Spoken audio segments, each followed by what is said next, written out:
Hello बच्चों, स्वागत है आप सभी का। बच्चों, अपन समांतर प्लेट संधारित्र पर चर्चा कर रहे थे ना। लास्ट से लास्ट लेक्चर में अपन ने संधारित्र स्टार्ट किया था और पिछले लेक्चर में संधारित्र का जो पहला प्रकार है पीपीसी, पैरेलल प्लेट कैपेसिटर, समांतर प्लेट संधारित्र पर हम चर्चा कर चुके थे, ठीक है ना। और समांतर प्लेट संधारित्र में जो धारिता का सूत्र निकल के आया था, मैं एक बार वापस दोहरान करवा दूं, देखना ध्यान से। पीपीसी की बात करते हैं और पीपीसी की बात हमने तब करी थी जब प्लेटों के बीच में पूर्णतः निर्वात था। क्या रखा हुआ था? पूर्णतः निर्वात, ठीक है। एक बार देख लें तो निर्वात वाली कंडीशन में मैंने आपको बताया कि पीपीसी में प्लेटें परस्पर कैसी होंगी? समांतर रही होंगी। क्षेत्रफल निकालने के लिए कोई ना कोई हिंट दी जाएगी।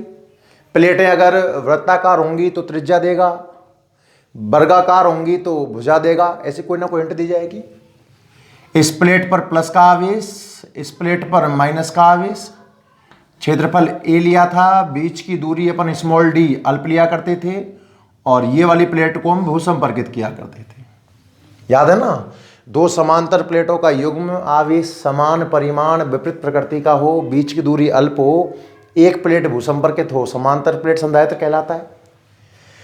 धारिता हमें ज्ञात करनी थी तो मैंने आपको बताया कि सी का सूत्र होता है Q/V। समीकरण नंबर 1 नाम दिया था इसको हमने।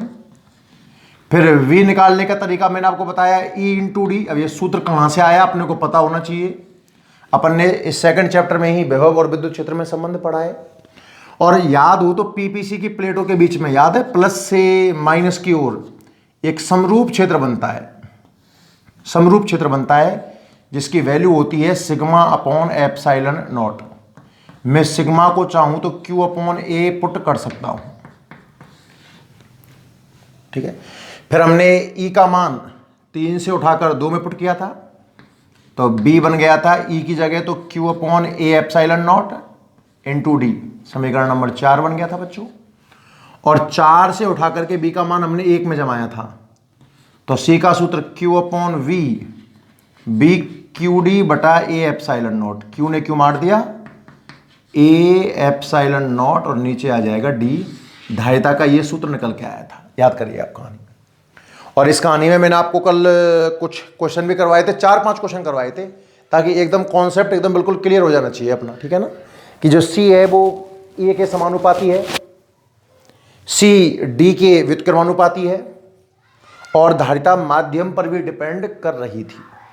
कहानी क्लियर है? क्वेश्चन भी हम कर चुके थे। अब बढ़ते हैं हम आज नई हेडिंग की ओर। देखिए ध्यान से, वीडियो को लाइक कर दें और शेयर कर दें, जुड़ जाएं भाई ना जल्दी से।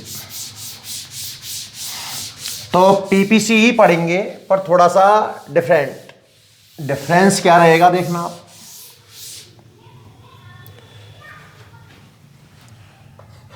हेडिंग क्या है? पीपीसी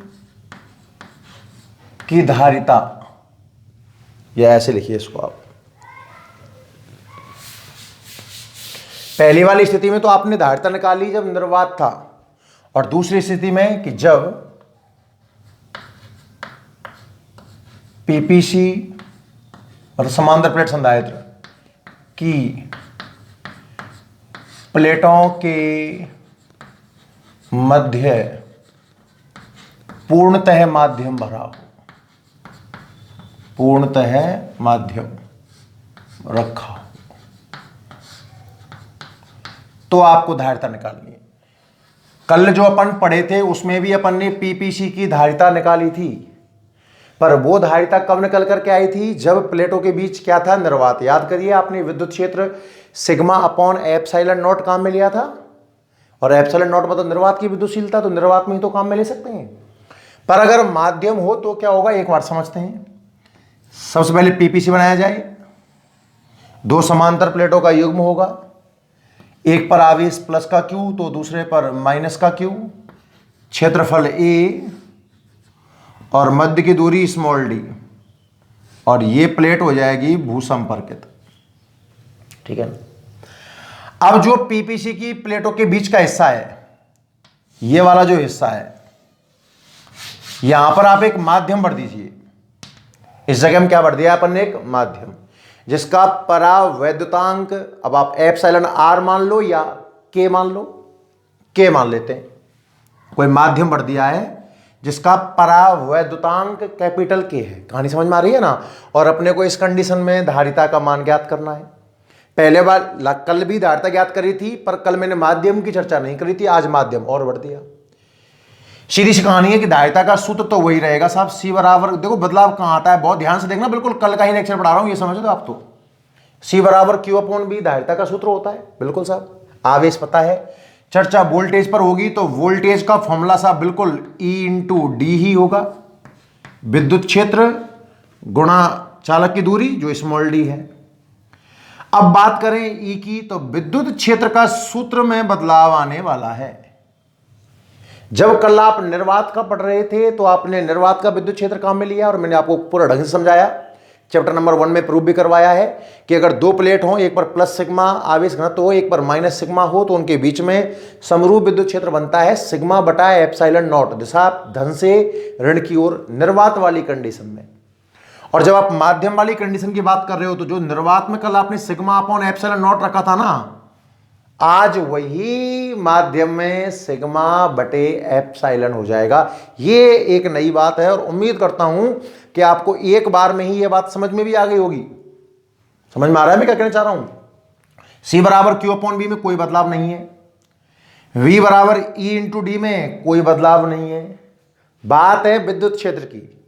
तो जब निर्वात था तो निर्वात का विद्युत क्षेत्र लगाया मैंने सिग्मा बटे एप्सिलॉन नॉट, और निर्वात में और माध्यम में क्या अंतर आता है आपको पता है ना। एप्सिलॉन नॉट ना आकर सिर्फ क्या आ जाएगा, एप्सिलॉन। मान जमा दीजिए, सिग्मा का मान जमाइए आप क्यू बटा ए, पता है ना। और एप्सिलॉन की जगह पर आप epsilon naught into epsilon r जमा सकते हो, याद है ना एप्सिलॉन का सूत्र। और एप्सिलॉन आर की वैल्यू कितनी दे रखी है, के। आप दो तरीके से पढ़ सकते हो, एप्सिलॉन आर करके पढ़ सकते हो या फिर इसकी वैल्यू के जमा दें तो Q upon a epsilon naught into के। समीकरण 3 तक कहानी आपको समझ में आ जानी चाहिए भाई। कल जो पढ़ा था सी बराबर क्यू अपॉन बी वही है, वी बराबर ई इंटू बी वही है, बस परिवर्तन इस स्टेप में आया है आज माध्यम के लिए। निर्वात होता तो विद्युत क्षेत्र का सूत्र में सिग्मा बटे एप्सिलॉन नॉट बोलता, अब माध्यम है तो माध्यम में विद्युत क्षेत्र का सूत्र सिग्मा बटे एप्सिलॉन, आगे एप्सिलॉन को आप जानते हो, परिचित हो। तो ई का मान 3 से उठाकर 2 में जमा दीजिए जैसे आपने कल जमाया था। तो बी बराबर ई का मान क्या आ रहा है साहब, क्यू बटा ए एप्सिलॉन नॉट इंटू के। ये के फालतू आ रहा है आज, कोई दिक्कत नहीं साहब, इंटू डी से मल्टीप्लाई कर दो, ये लो डी से मल्टीप्लाई कर दिया, वी प्राप्त हो गया।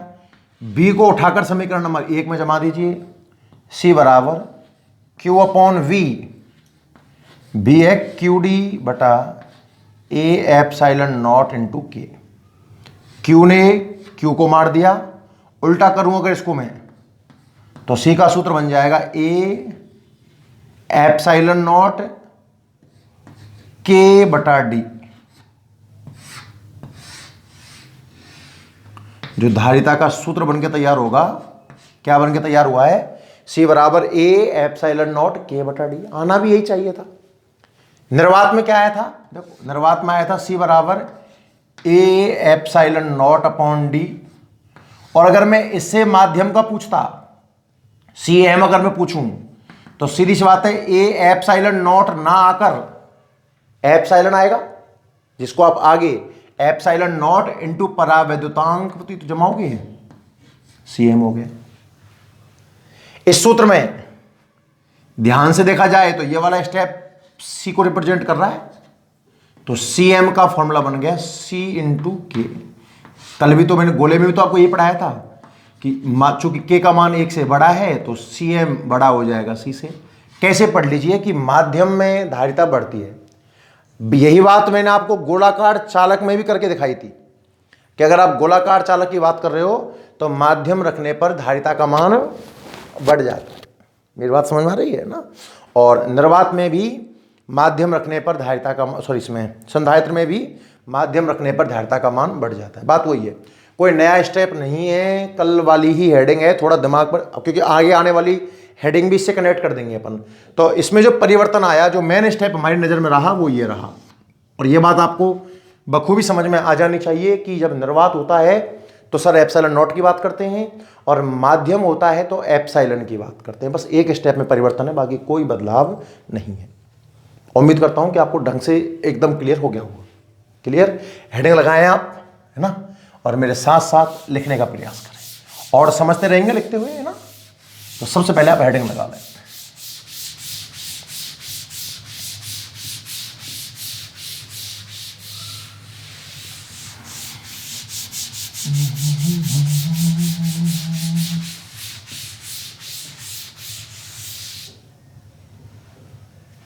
ठीक।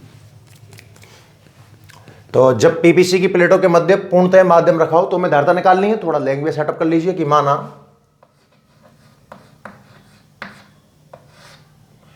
कैपिटल ए क्षेत्रफल, स्मॉल डी, थोड़ा ऐसे लिखिए,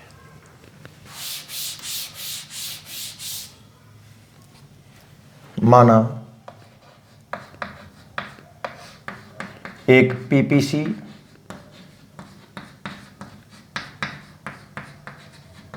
चित्रानुसार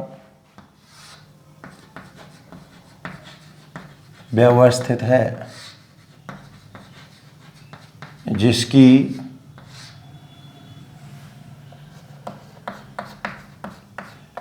प्लेटों का क्षेत्रफल कैपिटल ए,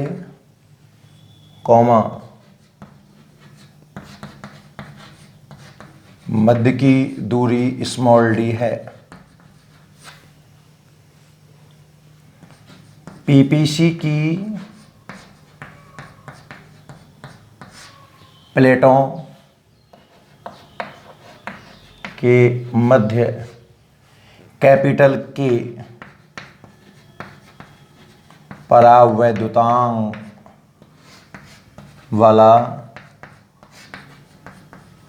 माध्यम रखा गया है। हमें पीपीसी की धारिता ज्ञात करनी है। ठीक है, डायग्राम बना दीजिए आप इसका। पहली प्लेट, दूसरी प्लेट, प्लस का क्यू आवेश ए क्षेत्रफल, माइनस का क्यू आवेश, बीच की दूरी स्मॉल डी, और एक प्लेट भूसंपर्कित। ठीक है, और कुछ इस तरीके से आप लाइनिंग करके कैसे भी जैसे आपको अच्छा लग रहा हो माध्यम जमा दीजिए इसके अंदर। इसका परावैद्युतांक कितना है? के। याद रहे माध्यम पूर्ण रूप से भरा हुआ है। माध्यम में भी दो कंडीशन पढ़ने वाले हैं अपन। अभी इस कंडीशन में तो माध्यम पूर्ण रूप से भरा हुआ है, देख लो पूरी स्मॉल डी में भरा हुआ है। अगले वाला जो केस पढ़ूंगा ना उसमें माध्यम आंशिक भरा रहेगा, आंशिक रूप से माध्यम भरा जाएगा, ध्यान रखना है ना। अब धारिता ज्ञात कर लो, वही कल वाला पुराना तरीका, लिखते जाइए साथ साथ। हम जानते हैं कि धारिता, सूत्र लिख दो, C बराबर क्या होती है? Q अपॉन V, समीकरण नंबर 1, तथा विभव V का सूत्र क्या आने वाला है बच्चों? E इंटू डी, समीकरण नंबर 2। और एक मेन इंपॉर्टेंट बात यहां से लिखना स्टार्ट करते हैं। चलो, हम जानते हैं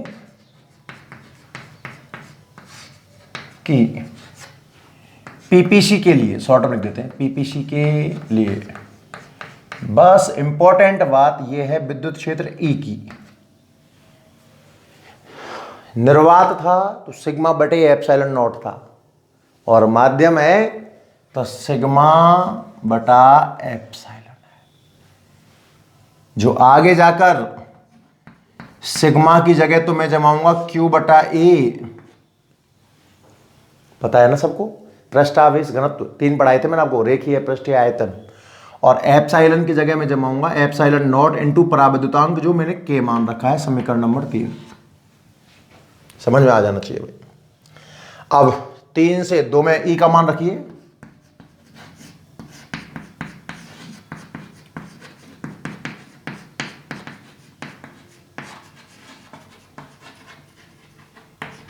एक में रख दीजिए, सॉरी 2 में रख दीजिए।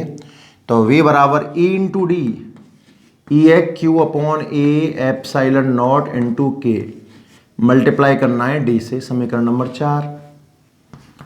और 4 से समीकरण 1 में मान रख के देखिए, C बराबर Q अपॉन V और B है क्यू डी बटा ए एप्सिलॉन नॉट इंटू के। Q से Q कट जाएगा और C का सूत्र बनेगा ए epsilon naught K upon D. ये है माध्यम की धारिता। अगर आपने तरीके से कल का लेक्चर पढ़ा था ना, तो इसमें सिर्फ नया ये स्टेप। और ऐसा क्यों होता है, आप भली भांति परिचित हो। मतलब अगर आपने कल का लेक्चर बहुत ढंग से पढ़ा होगा ना, तो अब तक इस लेक्चर में नई चीज कुछ भी नहीं है आप लोगों के लिए। आप बड़े आराम से एडजस्ट कर सकते हो इसको। नोट करें जल्दी से।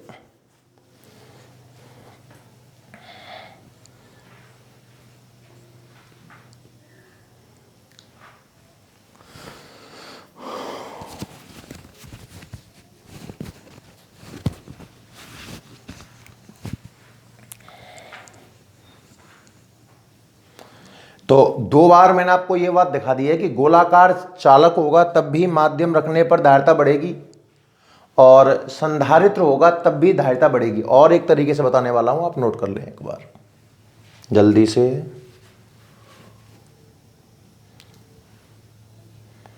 पीछे रह जाओ तो स्क्रीनशॉट ले लिया करो, बाकी प्रयास किया करो कि साथ में ही आप नोट कर लो, ताकि आपका समय कम बिगड़े। और उस समय को लगाना है रफ में प्रैक्टिस। मैक्सिमम बच्चे, भाई देखो मैं हमेशा बोलता हूँ, रोज बोलता हूँ कि रफ में प्रैक्टिस करो, पर मैक्सिमम बच्चे रफ में प्रैक्टिस नहीं करते हैं। मैक्सिमम, है ना। जल्दी नोट करें इसको। देखिए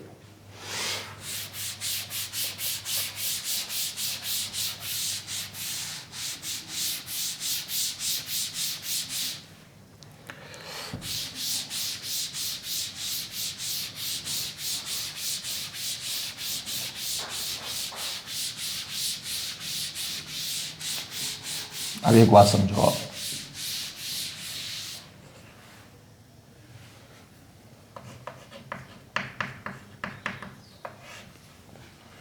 पीपीसी के लिए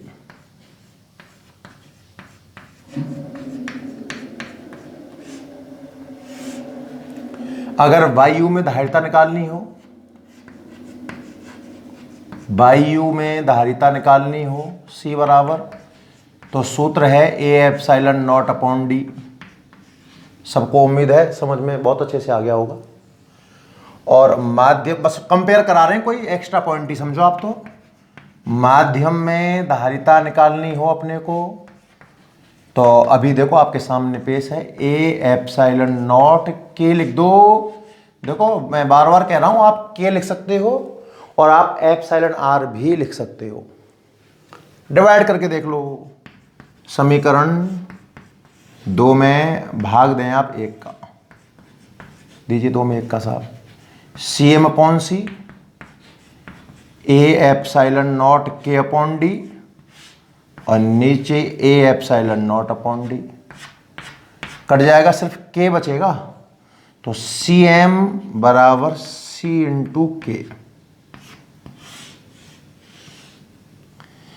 चूंकि के का मान हमेशा 1 से बड़ा होता है, आपको पता होना चाहिए। निर्वात के लिए 1 मानते हैं, वायु के लिए 1.00 कुछ ऐसा, बाकी बढ़ता जाएगा तो हमेशा 1 से बड़ा है।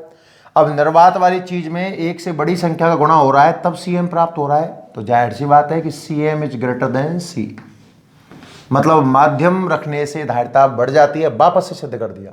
यही मैंने आपको गोलाकार चालक में, याद है ना, निर्वात में थी 4 pi epsilon naught into r, माध्यम में था 4 pi epsilon naught into K into r, भाग दिया, तब भी यही निष्कर्ष निकल के आया। लिख लो, लिखना चाहो जल्दी से, एक नोट लगा लीजिए। अब इसी चीज को मैं एक और तरीके से आपके सामने पेश करता हूं, देखना आप ध्यान से भाई।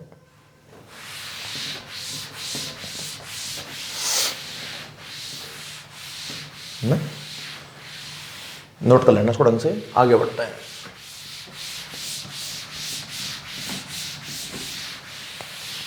देखिएगा, हेडिंग है, लिखना, हेडिंग डालना मत, पहले समझ लेना। धारिता पर माध्यम का प्रभाव, आप समझिएगा ध्यान से। इससे पहले मैं एक हेडिंग और डलवाऊंगा, हेडिंग मत डालना, समझ लो। देखिए बच्चों, एक छोटी सी हेडिंग आती है, परावैद्युत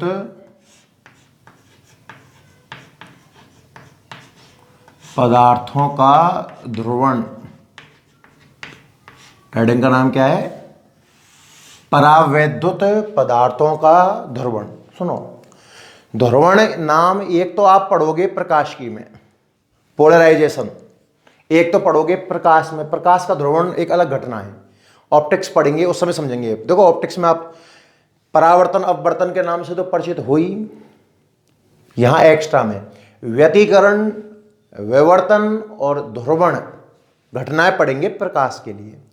पर ये जो ध्रुवण है, इसके प्रकाश से ध्रुवण से कोई मतलब नहीं है। एक नंबर बात तो आप ये समझ जाइए। एक्चुअल में परावैद्युत पदार्थों का ध्रुवण क्या है, पहले अपन ये समझते हैं। सबसे पहला क्वेश्चन, अब देखो उसमें कई नाम है, धीरे धीरे अपन समझने का प्रयास करेंगे। सर ये परावैद्युत पदार्थ क्या होते हैं? परावैद्युत पदार्थ क्या होते हैं? अपन प्लेटों के बीच में कोई माध्यम बढ़ते हैं ना, एक तरीके से, ये परावैद्युत पदार्थ है। थोड़ा मोटा मोटा कहूं तो एज ए कुचालक, एज ए कुचालक कोई भी पदार्थ, ये एक सिंपल पदार्थ है बच्चों, ठीक है ना, कोई भी परावैद्युत पदार्थ है। अब परावैद्युत पदार्थ है तो जाहिर सी बात है इसमें इलेक्ट्रॉन, प्रोटॉन, न्यूट्रॉन, तीन तरह के कण तो होंगे ही।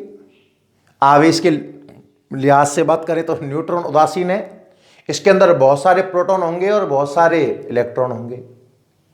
फिलहाल ये उदासीन है तो आप ऐसे मानिए कि प्रोटॉन और इलेक्ट्रॉन समान रूप से वितरित हैं। समझने के लिए बहुत सारे प्लस बना दीजिए, हालांकि प्लस नाभिक में होता है, और बहुत सारे आप माइनस बना दीजिए, ऐसा समझिए आप। जब विद्युत क्षेत्र नहीं है, देखो इस कंडीशन में E बराबर 0 है, E बराबर कितना है? 0। कोई विद्युत क्षेत्र आपने नहीं लगाया, ऐसा समझो आप इस बात को, क्लास में टीचर नहीं है, बहुत सारे बच्चे बैठे हुए हैं रैंडमली, कहीं भी कोई कहीं टेढ़ा मेढ़ा बैठा हुआ है, विद्युत क्षेत्र नहीं है, तो प्लस माइनस समान रूप से वितरित हैं। या ऐसे कह दीजिए कि धनावेश पॉजिटिव और ऋणावेश एक ही जगह पर केंद्रित हैं, एक ही जगह पर केंद्रित हैं, मिलके रह रहे हैं। थोड़ा और आसान भाषा में बात करूं तो E बराबर 0 है, धनावेश ऋणावेश एक ही जगह पर केंद्रित है। अब आप इस पर एक विद्युत क्षेत्र लगा करके देखो, कल्पना करो एक विद्युत क्षेत्र लगाने की। देखिए आपने इस पर एक विद्युत क्षेत्र लगाया इधर, अब जैसे ही आप इस पर एक विद्युत क्षेत्र लगाओगे तो आपको पता हो तो धनावेश क्षेत्र की दिशा में गति करता है और ऋणावेश क्षेत्र की विपरीत दिशा में गति करता है। समझने के लिए आप ऐसा समझ लीजिए कि आपने इसको संधारित्र की प्लेटों के बीच रख दिया, ये लो परावैद्युत को, इस प्लेट पर प्लस का आवेश था, इस प्लेट पर माइनस का आवेश था, तो विद्युत क्षेत्र तो हो गया एक तरीके से प्लस से माइनस की ओर।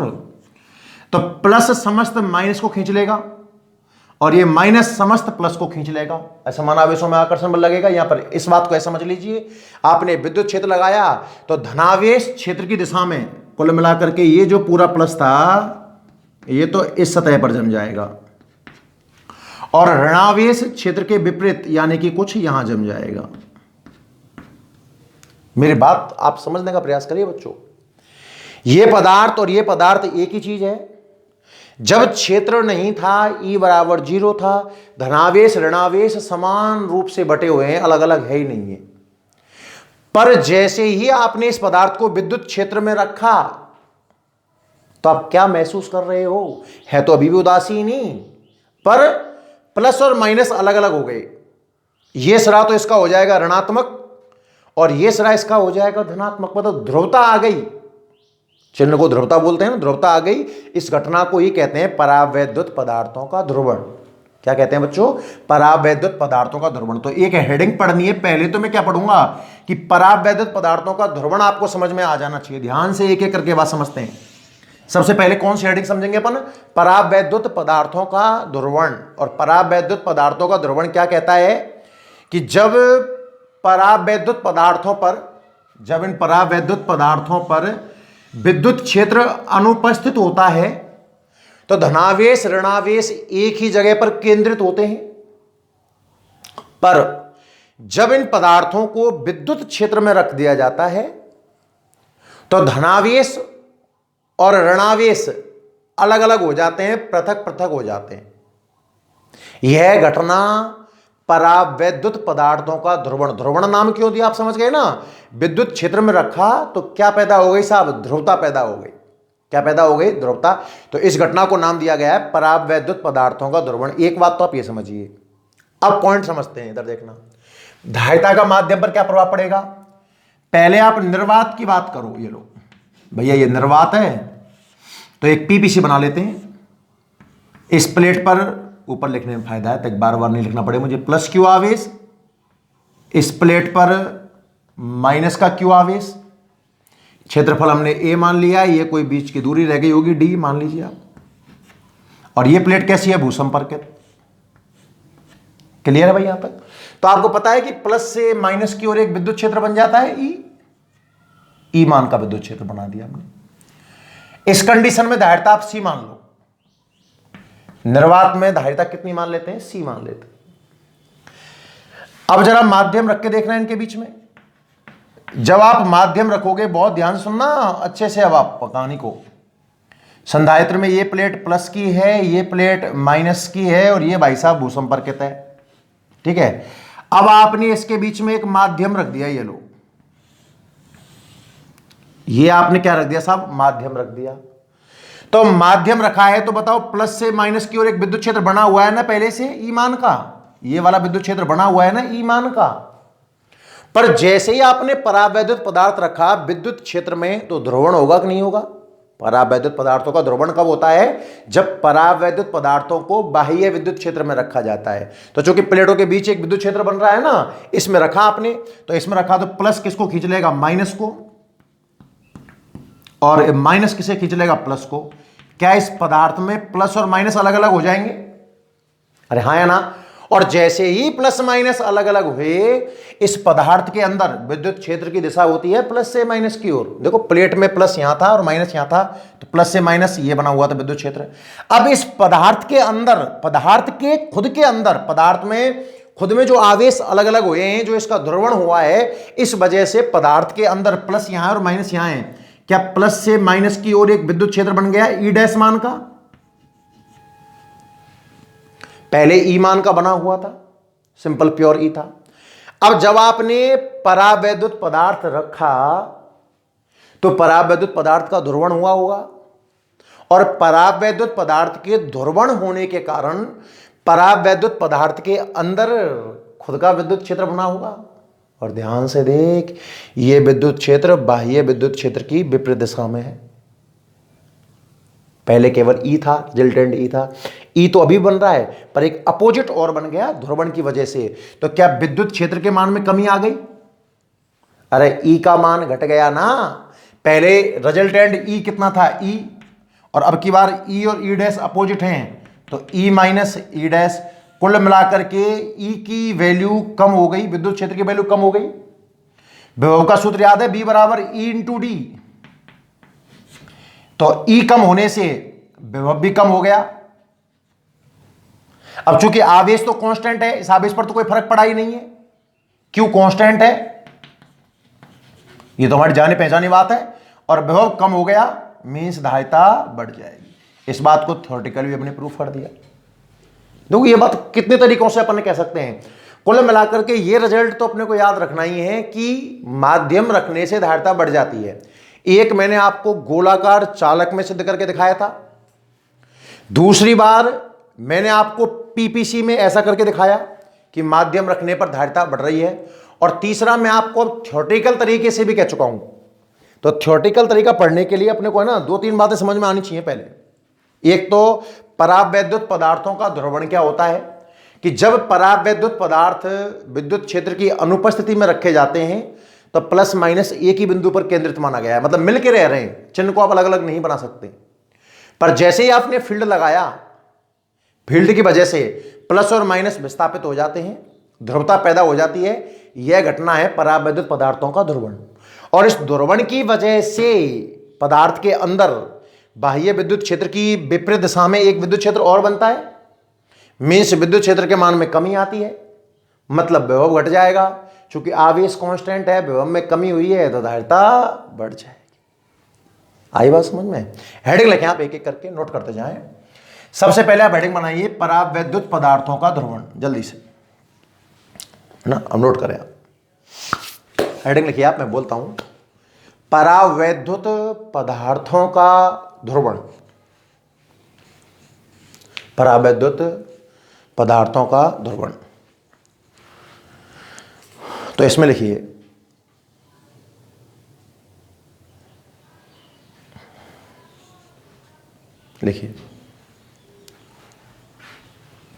देखो ऐसा माना जाता है, लिखिए ऐसा माना जाता है कि, नोट करिए आप, हेडिंग है परावैद्युत पदार्थों का ध्रुवण, और इसमें लिखिए ऐसा माना जाता है कि, ऐसा माना जाता है कि विद्युत क्षेत्र की अनुपस्थिति में, ऐसा माना जाता है कि विद्युत क्षेत्र की अनुपस्थिति में, यानी कि जब विद्युत क्षेत्र नहीं होता, ऐसा माना जाता है कि विद्युत क्षेत्र की अनुपस्थिति में परावैद्युत पदार्थों में, परावैद्युत पदार्थ का मतलब जल, अवरक, कोई भी जो अपन मीडियम रखते हैं ना वो, ऐसा माना जाता है कि विद्युत क्षेत्र की अनुपस्थिति में परावैद्युत पदार्थों में धनायन और ऋणायन एक ही बिंदु पर केंद्रित होते हैं। लिखिए, नोट करिए, ऐसा माना जाता है कि विद्युत क्षेत्र की अनुपस्थिति में परावैद्युत पदार्थों में धनायन और ऋणायन एक ही बिंदु पर केंद्रित हैं, एक ही बिंदु पर केंद्रित हैं। थोड़ा आसान भाषा में डिकोड करें इस चीज को, तो ऐसा मान रहे हैं अपन कि प्लस माइनस मिलके रह रहे हैं, एक ही जगह फोकस मान लिया हमने इन सबका, क्या कहते हैं? ठीक है साहब। जब, आगे लिखो, जब इन पदार्थों को बाह्य विद्युत क्षेत्र में रखा जाता है, देखिए, जब इन पदार्थों को बाह्य विद्युत क्षेत्र में रखा जाता है, जब इन पदार्थों को बाह्य विद्युत क्षेत्र में रखा जाता है, मतलब ऐसी जगह पर रखें जहां बाहर से विद्युत क्षेत्र लग रहा हो, मतलब पीपीसी की प्लेटों के बीच रख सकता हूं, पता है ना आपको, पीपीसी की प्लेटों के बीच में विद्युत क्षेत्र बनता है ना। जब इन पदार्थों को बाह्य विद्युत क्षेत्र में रखा जाता है तो जब इन पदार्थों को बाह्य विद्युत क्षेत्र में रखा जाता है तो धनायन व ऋणायन के केंद्र अल्प विस्थापित हो जाते हैं। जब इन पदार्थों को बाह्य विद्युत क्षेत्र में रखा जाता है तो धनायन और ऋणायन के केंद्र अल्प विस्थापित हो जाते हैं। यह घटना परावैद्युत पदार्थों का ध्रुवण कहलाती है। यह घटना परावैद्युत पदार्थों का ध्रुवण कहलाती है। बड़ी सरल बात है। ऐसा माना गया है कि विद्युत क्षेत्र की अनुपस्थिति में परावैद्युत पदार्थों में धनायन ऋणायन एक ही बिंदु पर केंद्रित हैं। जब इन पदार्थों को विद्युत क्षेत्र में रखा जाता है तो धनायन और ऋणायन के केंद्र क्या हो जाते हैं? विस्थापित हो जाते हैं, डिस्टर्ब हो जाते हैं ना। यह घटना परावैद्युत पदार्थों का ध्रुवण कहलाती है। क्लियर है भाई बात यहां तक है ना? डायग्राम वगैरह बनाने की खास आवश्यकता है नहीं है। खैर अगर आपने ये नोट कर लिया है तो अब आप हेडिंग बनाएं धारिता पर माध्यम का प्रभाव। हेडिंग बनाइएगा बच्चों, धारिता पर माध्यम का प्रभाव, धारिता पर माध्यम का प्रभाव। देखिए इसको मैं और एक बार एक्सप्लेन कर दूं बराबर में दो डायग्राम बनाकर।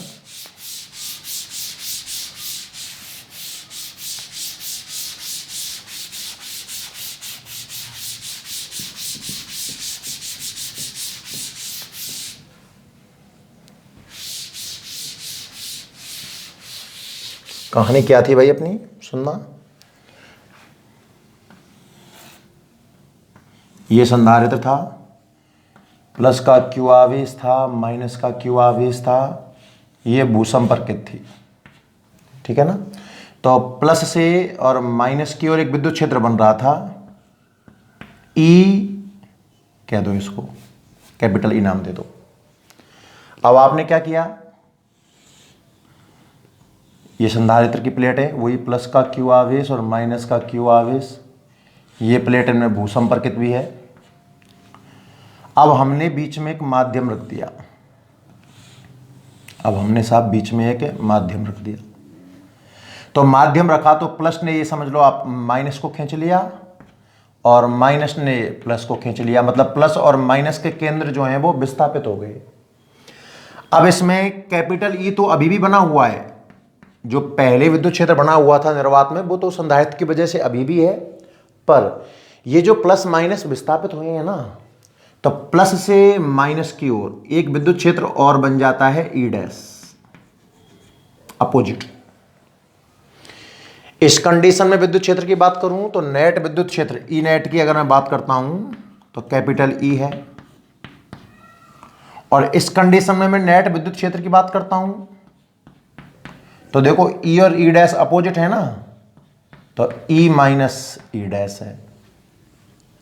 मतलब हुआ क्या, माध्यम रखने से विद्युत क्षेत्र की वैल्यू घट गई, ई की वैल्यू कम हुई क्या नहीं हुई, आप ये महसूस करिए, ई का मान घट गया। अब आप जानते हो कि V बराबर E इंटू डी होता है, या V समानुपाती होता है E के, E जितना घटेगा विभव के मान में उतनी कमी आएगी। मीन्स इस प्रोसीजर में B की वैल्यू कम हो गई। क्या आपने आवेश को टच किया, क्या आवेश से तो टच तक नहीं किया हमने, मीन्स Q कांस्टेंट है। और ये तो अपन कल से पढ़ रहे हैं ना, अगर आवेश कांस्टेंट हो, वोल्टेज में कमी हो गई हो तो मीन्स धारिता बढ़ जाएगी। इसका मतलब क्या हुआ कि माध्यम रखने से धारिता के मान में वृद्धि हो जाती है। नोट करिए आप इस बात को, है ना। तो हेडिंग लगे आप, धारिता पर माध्यम का प्रभाव, धारिता पर माध्यम का प्रभाव लिखो। थोड़ा थ्योरेटिकल बना के लिखते हैं ना।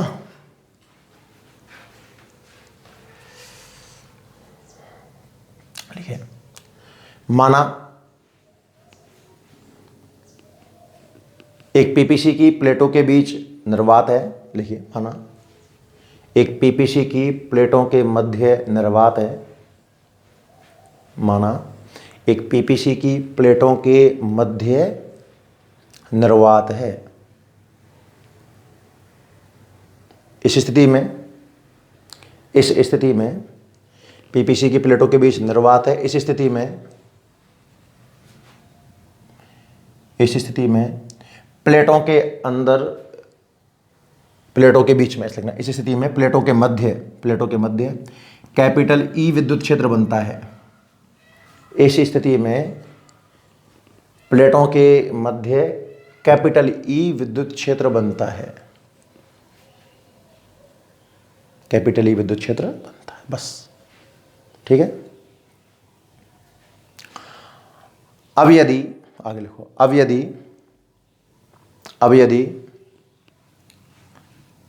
यदि पीपीसी की प्लेटों के मध्य माध्यम रख दिया जाए,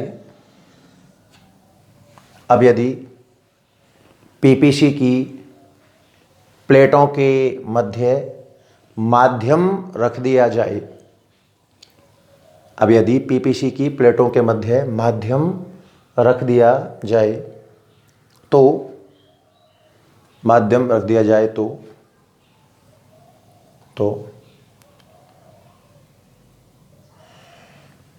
परावैद्युत पदार्थों के ध्रुवण के कारण, माध्यम रख दिया है आपने, है ना, माध्यम रख दिया जाए तो परावैद्युत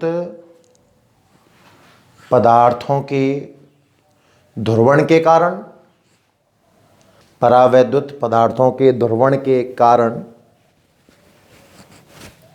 ध्रुवण के कारण धनावेश व ऋणावेश पृथक पृथक हो जाते हैं।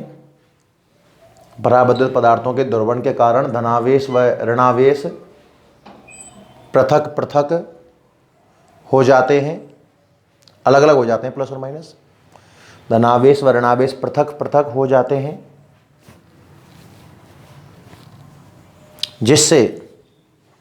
जिससे परावैद्युत पदार्थ के अंदर, जिससे परावैद्युत पदार्थ के अंदर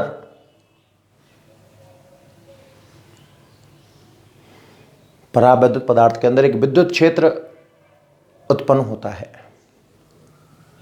परावैद्युत पदार्थ के अंदर एक विद्युत क्षेत्र उत्पन्न होता है। ध्रुवण होता है और परावैद्युत पदार्थ के अंदर एक विद्युत क्षेत्र उत्पन्न होता है, जिसकी दिशा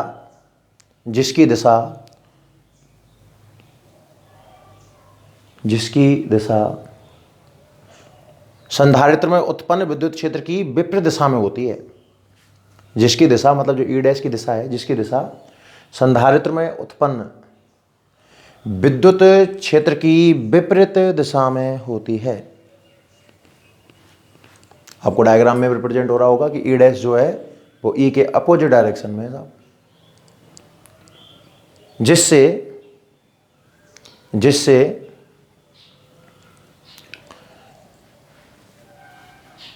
विद्युत क्षेत्र की तीव्रता घट जाती है, जिससे विद्युत क्षेत्र की तीव्रता घट जाती है, विद्युत क्षेत्र की तीव्रता घट जाती है।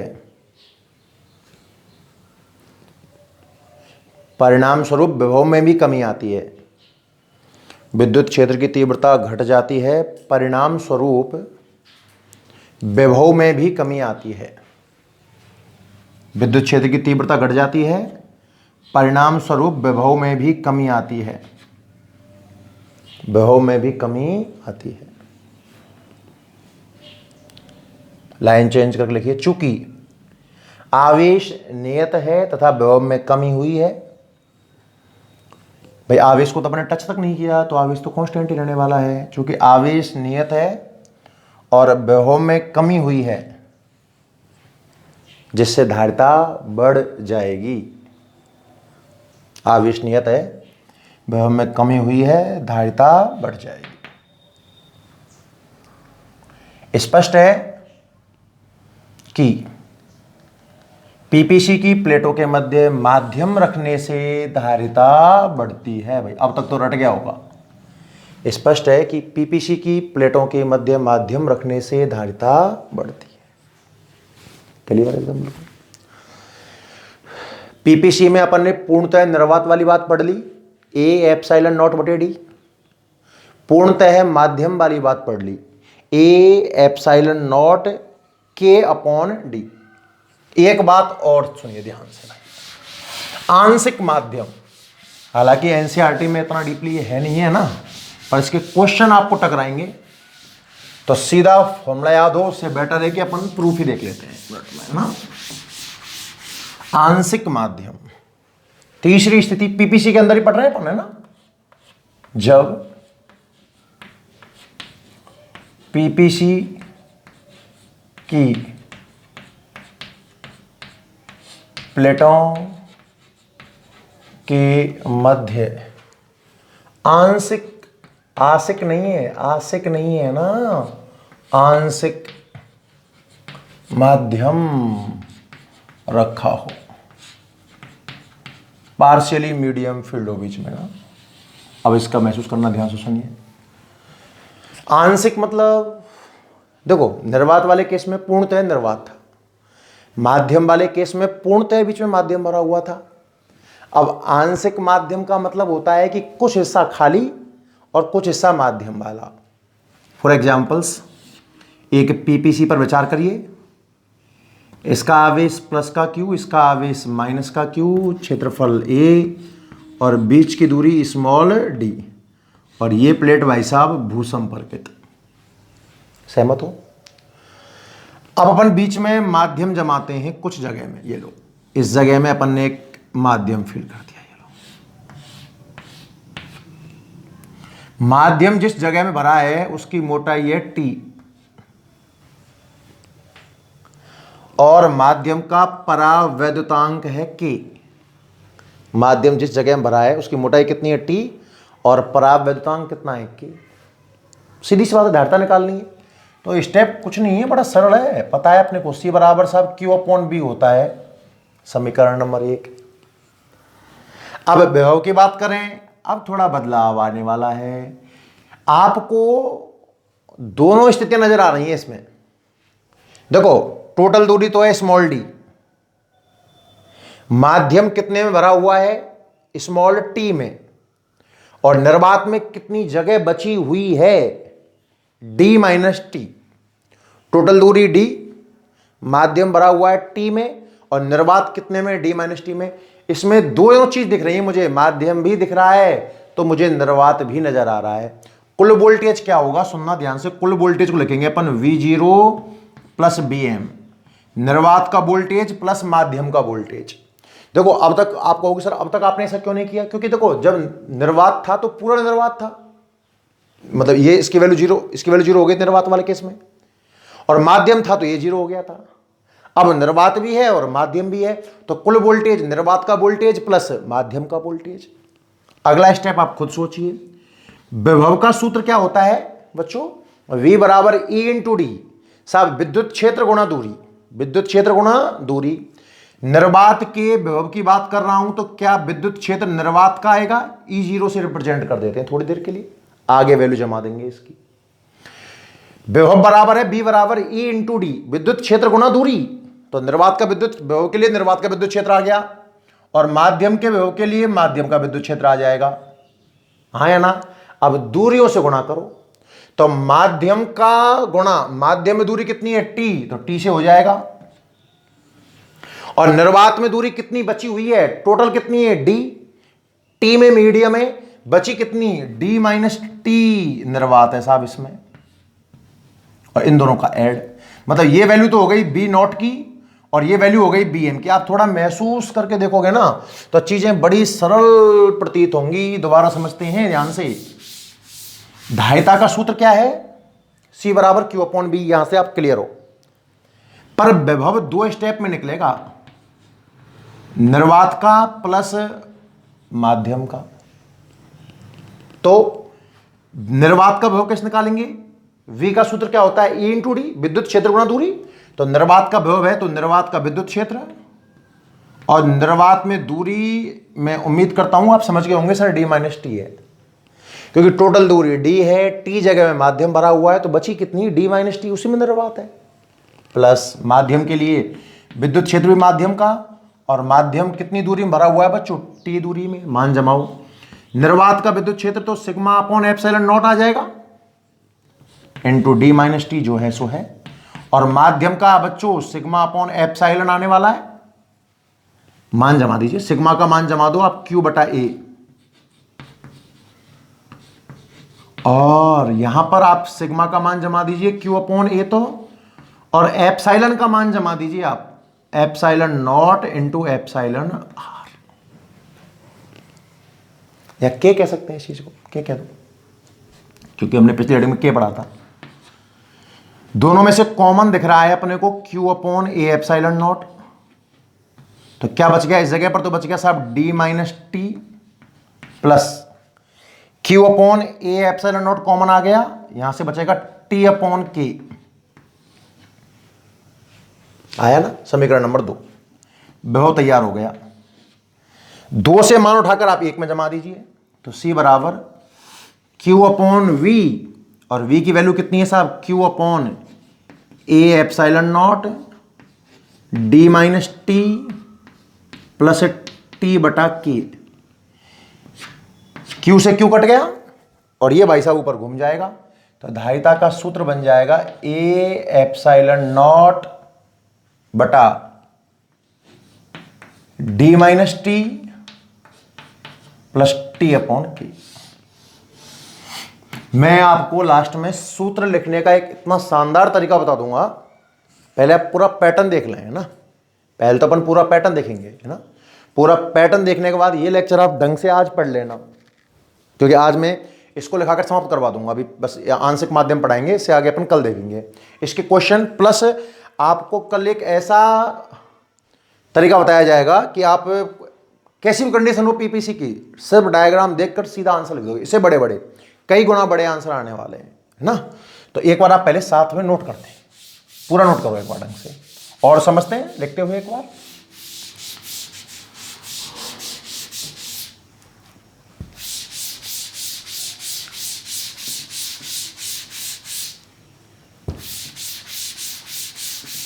देखिए,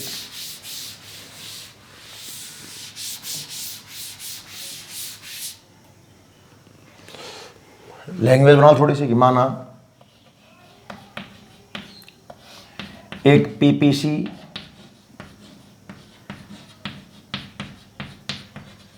चित्रानुसार व्यवस्थित है, जिसकी प्लेटों का क्षेत्रफल कैपिटल ए कॉमा मध्य की दूरी स्मॉल डी है। एक पीपीसी लिया हमने, प्लेटों का क्षेत्रफल ए ले लिया, बीच की दूरी क्या मान ली डी। अब प्लेटों के मध्य स्मॉल टी मोटाई, और ब्रैकेट में लिख रहा हूं कि जो टी का मान है ना वो डी से कम होगा। स्मॉल टी मोटाई तथा कैपिटल के परावैद्युतांक का माध्यम रख दिया जाता है, रख दिया गया है। हमें पीपीसी की धारिता ज्ञात करनी है। समझ में आ गया आपको।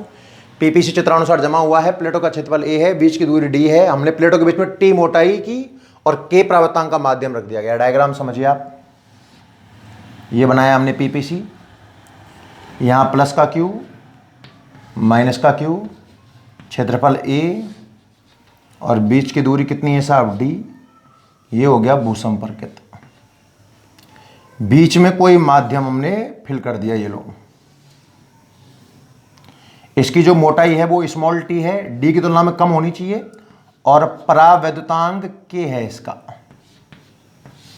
मेरी बात समझ में आ रही है ना आपको। धारिता ज्ञात करनी है। अब तरीका हम जानते हैं, C बराबर Q अपॉन V, समीकरण नंबर 1। सब जानते हो ना आप सब। धारिता का तो एक ही सूत्र है, C बराबर Q अपॉन V। अब चर्चा V की करनी है। देखो, अगर पूरा निर्वात होता तो एक स्टेप में आंसर आता, पूरा माध्यम होता तो एक स्टेप में आंसर आया।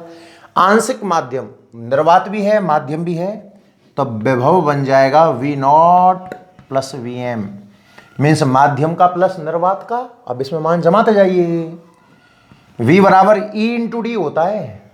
निर्वात का विभव है तो निर्वात का विद्युत क्षेत्र E नॉट और निर्वात की दूरी D माइनस टी, प्लस माध्यम का विभव है तो माध्यम का विद्युत क्षेत्र और माध्यम में दूरी कितनी आ जाएगी टी। V बराबर E नॉट की वैल्यू होगी sigma upon epsilon not D minus T, plus माध्यम में होगा साहब सिग्मा अपॉन एप्सिलॉन। सिग्मा का मान जमा दो, सिग्मा का मान कितना Q अपॉन ए, प्लस सिग्मा का मान तो Q अपॉन ए, और एप्सिलॉन का मान एप्सिलॉन नॉट इंटू के कर देते हैं ना इस चीज को। समीकरण नंबर 2। मेरी बात समझ में आ रही है ना? 2 से उठाकर v का मान 1 में जमाइए। समीकरण 2 से b का मान 1 में रख देखिए, तो c बराबर q अपॉन v, और v कितना आया लिख दीजिए इस चीज को। ऐसा करो, सुनो, एक स्टेप और बढ़ा लो यार इसी में। आप ऐसा करो, इसमें से कॉमन और लेके देख लो, है ना, बार बार फिर बाद में कॉमन लेना पड़ेगा। v बराबर कॉमन मुझे तो नजर आ रहा है q upon a epsilon not, common ले ही लो। तो q upon a epsilon not common लिया तो यहां बचेगा d माइनस टी,